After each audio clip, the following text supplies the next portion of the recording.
അല്ല മോളിയമ്മയുടെ ഉച്ചയൂണ് റെഡിയായി. ഇന്ന് ചക്ക അവിയല്. ഇത് പൊന്നാങ്കണ്ണി ചീര എന്ന് പറയും. ഈ ചീര ചക്ക അവിയൽ മാത്രം ഇന്ന് വെച്ചോളായിരുന്നു. അപ്പോഴാണ് ഞാൻ ഓർത്തന്ന് ഇച്ചിരി ചീര കൂടെ പറിച്ച് നമ്മുടെ വീട്ടിലുണ്ട്. ചീര കൂടെ ഈ പൊന്നാങ്കണ്ണി ചീര. ഈ പൊന്നാങ്കണ്ണി ചീരയുടെ എനിക്കറിയുന്ന നല്ല ഔഷധ ഗുണമെന്നാണ് ഇത് പറയണത്. ഇതിൻ്റെ ആധികാരികമായിട്ട് എനിക്ക് അറിഞ്ഞുകൂടാ. കണ്ണിന് നല്ലതാണെന്ന് പറയും. 3000 രൂപയ്ക്കൊക്കെ ആ കൊറോണ കാലത്ത് ഏതോ ഒരു സ്ഥലത്ത് വിറ്റെന്നാ പറയണ. ഒരു ഫാത്തിമയാണോ എൻ്റെ പേര് ഞാൻ മറന്നുപോയി.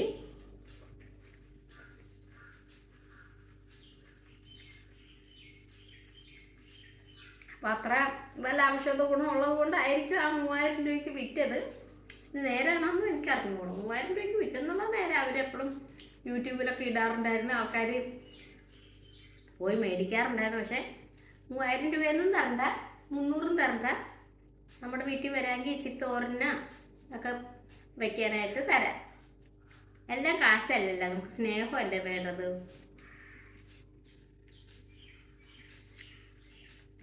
ഞങ്ങളുടെ ഇവിടങ്ങളിൽ അങ്ങനെയാണ്.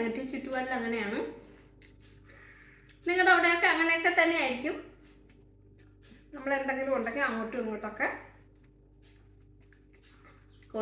കൊടുക്കും. അങ്ങനെയാണ്. ഈ ചക്ക തന്നെ ഇപ്പോൾ കുറേ ദിവസമായി ഒരു കൂട്ടർ തന്നിട്ട് ഞാൻ കുറേശ്ശെ എടുത്തിട്ടിരിക്കുകയാണ്.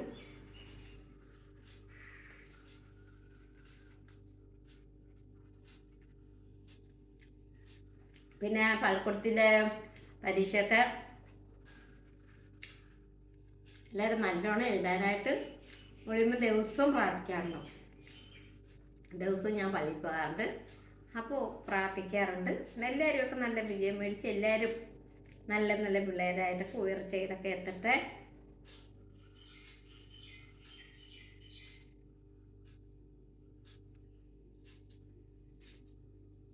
ഇന്നലെ ഒരു വീഡിയോ ഇട്ടിട്ടത് എന്തോ ഫെയിൽഡായിപ്പോയി.